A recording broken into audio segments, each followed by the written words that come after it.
Hi everyone. Good morning, good day, good evening.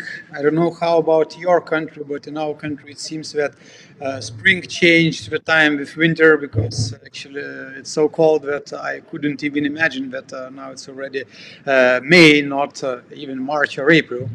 But anyway, Moneylogy show is always here with you, and our goal is the same: help people to achieve financial freedom through business or investing while living a harmonious life. And here, me and Mala Romaya share with you our thoughts, our steps, and ideas how we can reach financial freedom easier, faster, and with more efficient ways. So, have a lot. Hi, Ulrich. Hi, everyone. As always, we have a topic prepared for you, and if you have any questions, you can write in the comment section below the video, and we will be more than happy to answer the questions. As well, you can suggest your topics if you want us to include them in upcoming shows. So feel free to write it down in the comment section. And today's topic is really quite important, in my opinion, because it's about vocabulary, actually. And vocabulary and words are really important if you want to talk with somebody, and it doesn't matter which language, and understand each other. The same is with financial language or money language, because the words are also important here. So today we have two very important terms, assets and liabilities. These terms are quite often actually mistaken and understood not the proper way. So, Valo, what do you think? Why people actually don't know the real meaning of assets and liabilities, and actually what does it mean in real? What are assets and what are liabilities? Yeah, well, first, I think the reason why they don't know it is that nobody taught them in school, because it's not a typical topic you can learn when you finish your school or even your university. But second of all, we always like to show things better than they are. So sometimes, even if we have a liability, we would like to call them an asset because it makes us feel good. Yeah, coming to the definition, I think the simplest definition I've heard, and I think it makes it clear for everybody, is that assets put money in your pocket and liabilities take money from your pocket. So it's as simple as that. So now determining or looking at the cash flow of an item, you can actually determine if it's an asset or a liability. So a typical example would be your home, which does not put money in your pocket typically, because you're living there, you have living expenses, maybe you have some loans or upkeep, and it's always a liability. So I think it really starts with calling the things with the right name, and once we understand that, then we can make more clear decisions of our financial statement as well. Exactly. I would say that this confusion is brought a bit also by the environment, because usually in the environment you can hear people saying about the assets having in mind totally different things, because even the banks say that your house is the best investments you can have. Yes. So the question is for whom? And banks say so because this is really good investment and this is an asset for them, but not for the person who buys. But people hear this and this stuck in their mind that okay, it's a good investment, which means that I'm buying asset for my family, for my future. So yeah, I think it's like there's always two sides on the deal, right? So there's always the buyer and the seller, and there's always somebody has it an asset and another one has it a liability. So yeah, if you think you have an asset but actually have a liability, it can actually make you can make pretty bad decisions, which are not taking you to financial freedom, but taking you away from financial freedom. Exactly. Yeah, and probably it's no way to avoid having liabilities at all. I mean, you will have some liabilities anyway. The question is probably what is the balance between the liabilities you have and the assets you have. Because if you have only liabilities, then it means that the only way for you to cover the expenses which is required by these liabilities is just work harder and harder. And if you really have some assets which covers the expenses generated by the liabilities, then basically you can still live the life you want and don't be bothered about the expenses. So this is probably the most important part. So what would you think? what would be then the proper steps for people to be in the position that they would be able to have the liabilities, but don't worry about the covering the expenses generated by them?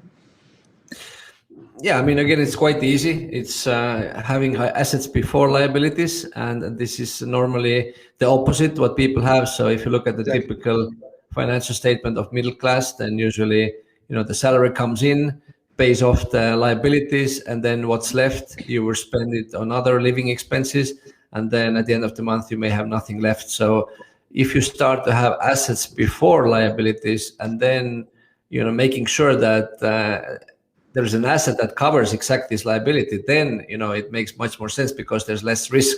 You have something else paying for the liability except your job or your time. Exactly. So basically, for those who watch our show, just pay attention to your income statement and also balance sheet, and you will see, do you have only liabilities, or you can also have other income streams, not from your work, covering your expenses, which means that you have assets. Or if you don't have, then think about what would be the first steps maybe to have one.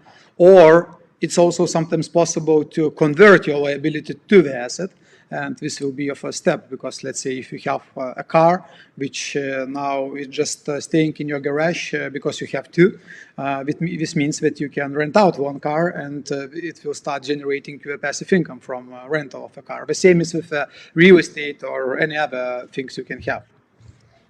Yeah, and I think this was one of the biggest wake-up calls for me personally, something like 12 years ago, when I realized that I have no assets in my financial statement, and the whole game was to have assets which pay for your liabilities in life. So it was really a good wake-up call, and then over the time you start to make small steps, and eventually you can get rid of maybe some of the liabilities you don't need actually, and you can build assets at the same time. So eventually you can turn this around.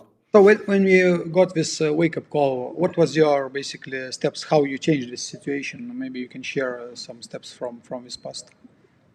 Well, I think the first step was to determine what is the asset class I would like to create, because there are 6 different asset classes, and I realized that okay, maybe business and real estate are the ones which interest me the most.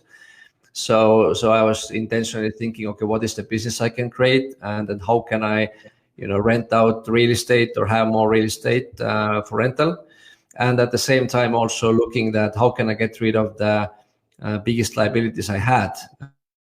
One of them was my home.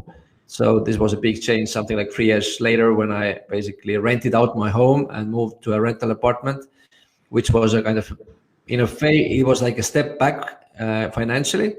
But in the long term, it was totally the right decision, because this allowed me to actually turn one of my liabilities into an asset, because somebody else started to pay my loan, and they started to bring me money instead of paying for the house. So that's why the vocabulary is so important, because we have to call the things with the right name, and if we call it with the wrong name, then we may not even notice we have a problem. And once we see that, then everybody has a different way how you can improve your situation, but then at least there's a chance you can make it. Exactly. That's actually interesting to hear, because my journey was pretty much the same also. We were living in an apartment, and when we started our investing career in real estate also, we changed the place where we lived to the rental apartment, and we rented out our apartments. When we bought more apartments and other properties, and even for now we still live in the rental apartment, but because we already created a passive income which could cover the holding of a bigger liability, now we are doing steps to buy the house. But actually, yes, it was one step back, like you said, and then when you created other income, the high quality income, then basically you can do the step to buy the liability. So summarizing the steps, if you feel that you have too much liabilities and too less assets or no assets at all, just think about possible steps. Maybe sometime it can be a few steps back, but always think about, first of all, creating another stream of income from the assets you can acquire, and only then increase your living expenses by buying the liabilities. And connecting to this topic, we also have a Starfish vocabulary term today for you, which is connected also to the assets and liabilities, but a bit from a different way, because today the topic is, and the term is net asset value.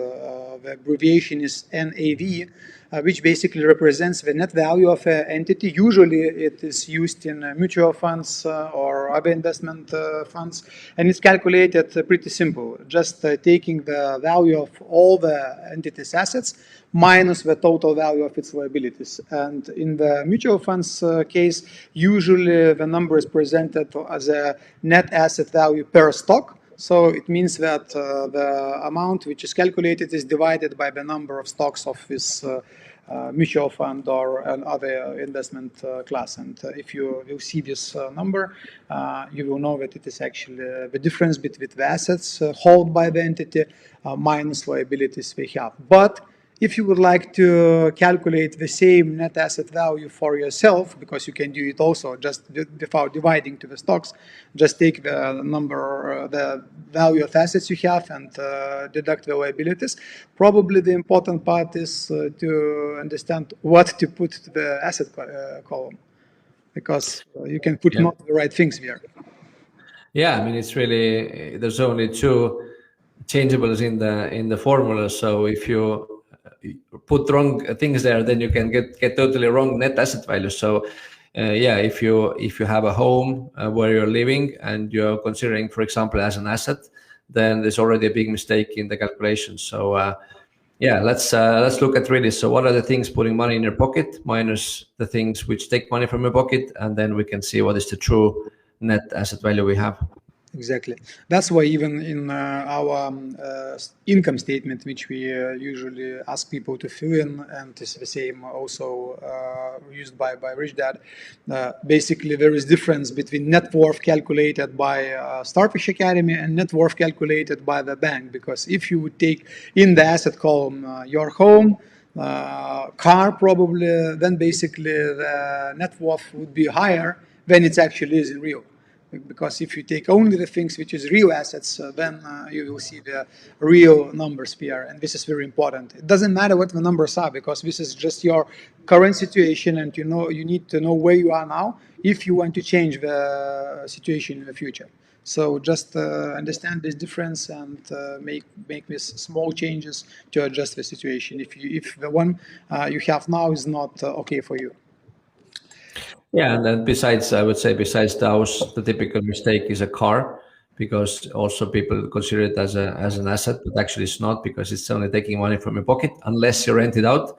So just make a true picture, and then you can easily calculate assets minus liabilities. Exactly. So this was the topic for today. If you have any questions regarding this topic, doesn't matter even if you watch a recording of this show, or if you want us to have other topics included in upcoming shows, feel free to write below the video in comments section, Facebook, YouTube, or any channel you like.